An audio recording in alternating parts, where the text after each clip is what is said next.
was that? Like, how did you end It up was with Georgia? amazing. It was amazing. The culture was amazing. They're very fast learners out there. You know, they're really, really absorbing. They're like sponges. You know, you do something and they're quick to mimic it. You know, Wow. the boss, yeah, the boss scene is growing out there very much. You know, now they're taking a lot of kids out there to teach and stuff like that. But yeah, you know, they're beautiful people too. They're very fast learners. It was a very great experience. Very, very great experience to be all the way out there. You know. Wow. That Yeah. was amazing. What was your Yeah, it favorite was part about Russia? my favorite part of Russia. Hmm. I think that I fell in love with their way of being. You know, I think that was them, and it's a beautiful city. It's a very old city.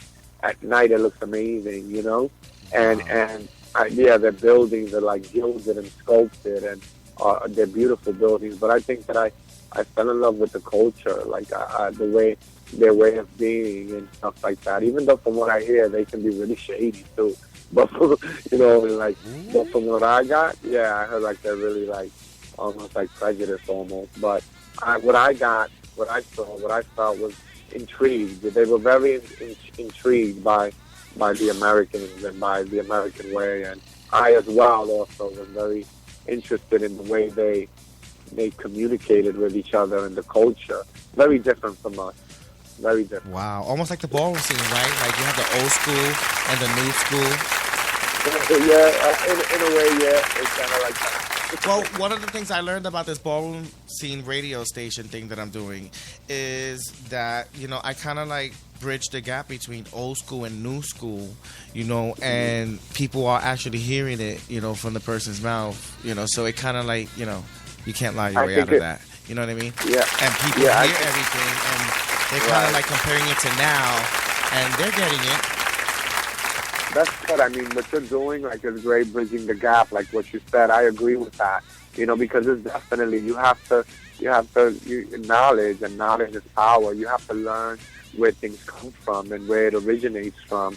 If you want to be a part of something, like with anything, you have to learn where it originated and where was it birthed from. And I think that you do your homework again, like I said.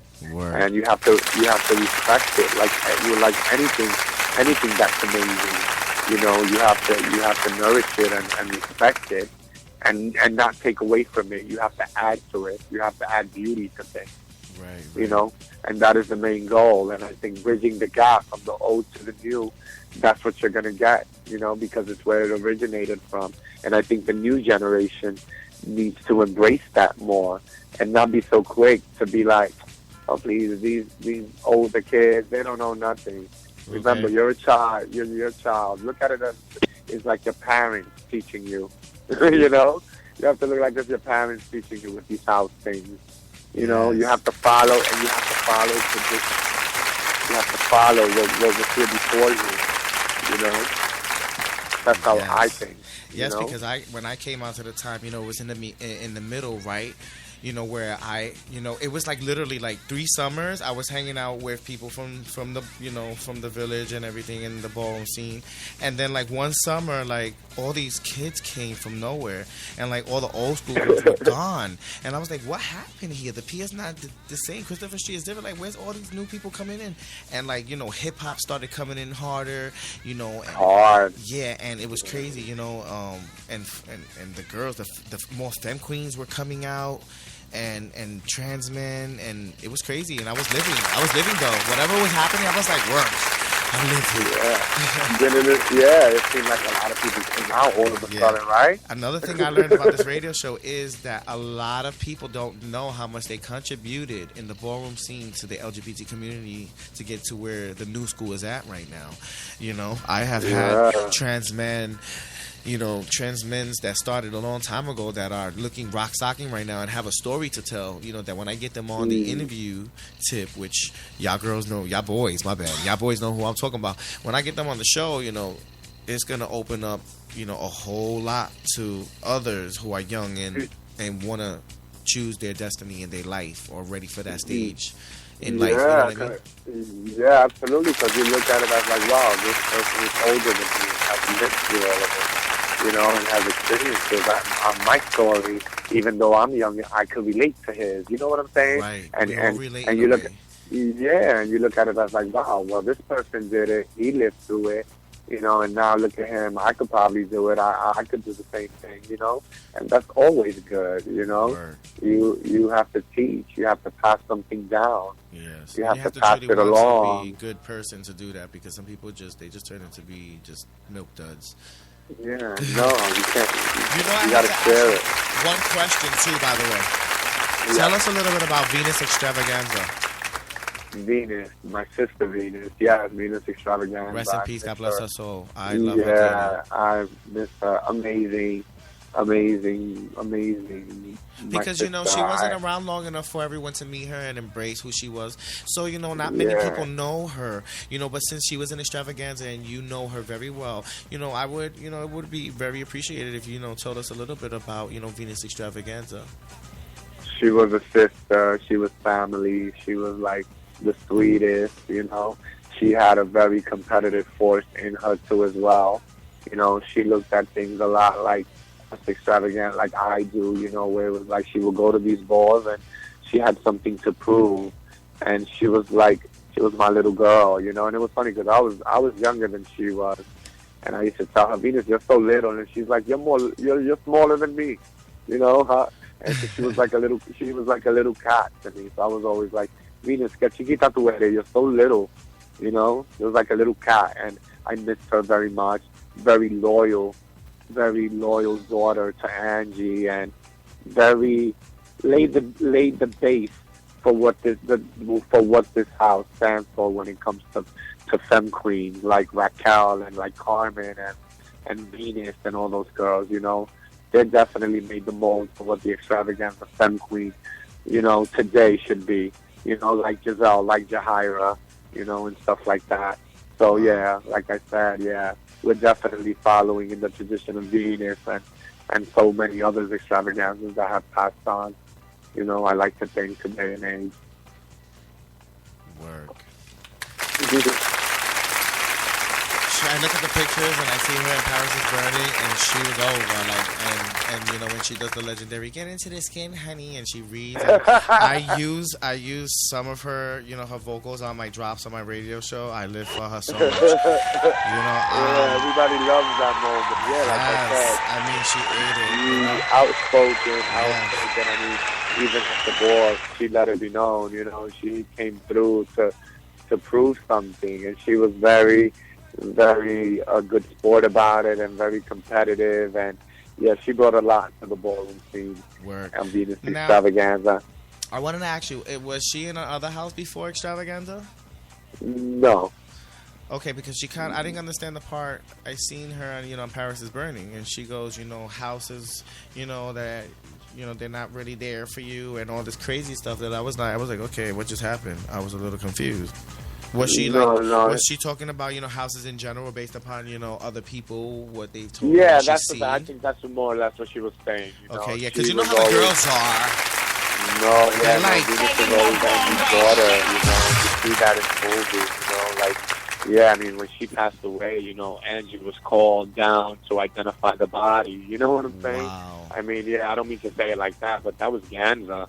Angie was called down to identify her, when she was, when she was victimized and murdered, Now, there's a lot of scandals and rumors about that, too, because they said that she was found, in a hotel room, strangled. Yeah. Et cetera, et cetera, et cetera. Yeah. Now, we all know, a lot of trans women had to fight for their rights. And they had to do it's true, anyway, pay it. They had to fight for their rights, and it was you hard. had to find a way hard. of living no matter what. You're not going to let yourself go down or let people tell you what you don't want to do. Exactly. It was it was part of the lifestyle. Now, do you feel like she was in a hotel because it was a date, or I know that was what people said. From what I understand, again, not knocking, I'm not saying that no one is innocent of not living that lifestyle, not putting anybody down for anything. But from what I understand, it was a boyfriend because of what she was doing. You understand what I'm saying? Right. Yeah, it was her boyfriend who's now been missing for all these years, and from what I've heard, he's like out of the city, out of the country. I mean, and again, at that age, no one really cared to find, right. Do you know her boyfriend's name? A murdered transsexual. No one cared at that time. Did anybody get to find out his name or anything like that? Yeah, I mean, again, a street name. Her boyfriend, it was a street name by the name of Rico, or something like that. That's all that was. Again, I don't know no real name. I was a kid. But yeah, I mean, so I think it was that. I think she was there, and it was her boyfriend. She was there spending time with her boyfriend, and, he was jealous, and, he was there. And, because of that lifestyle that she was living, and he murdered her because, she was staying at that hotel. She lived there. Right. It was a hotel in Midtown. I knew it. Where a lot of the girls, they lived there. I knew it. Because, like, once again, when you live that life, Yeah, exactly. Like, I'm going to say my episode for last. Yeah, exactly. And if it's not a boy, if it's not a boyfriend, I mean, you see it all the time and you hear about it. Okay. A lot of these girls get attacked by these boys, whether it's a boyfriend, whether it's a, no matter a client or whatever you want to call it. With a benefit, buddy with benefit, whatever. And they get caught in these predicaments, in these situations where they put themselves in danger, right. because of the lifestyle that that they live. Unfortunately, it's hard sometimes, especially back then. Yes, it's very hard for a lot of them. A lot of them, couldn't. I commend these women because I was a femme queen for a while, and I had to peel because I needed to get my life together because I chose to, not because I couldn't take it. The girls are like, oh, so you got psychological problems, you went back to being a man. Talk about reading. Okay. Let's talk about reading. But you know what? No, I chose to because I wanted to further my career. I never really dressed up like that. I got a big old Adam's apple. I'm hairy as fuck. I'm hairy down, Yeah. Hey, some guys find that attractive.